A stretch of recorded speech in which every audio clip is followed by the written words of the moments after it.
ठीक से अभी कोई भी टीम विजेता या उपविजेता नहीं हुए हैं। दोनों टीमों से अनुरोध है कि अपने अपने टीमों को सुरक्षित रखे,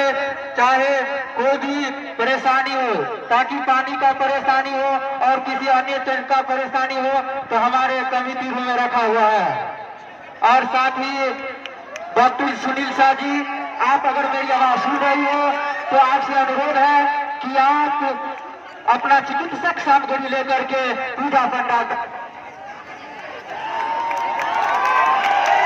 अस्थिर से कोई जल्दी नहीं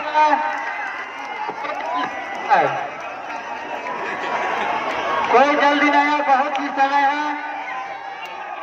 कैप्टन से अनुरोध कि अपना अच्छी से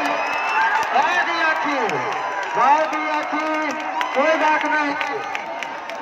हिम्मत करने वालों को कभी हार नहीं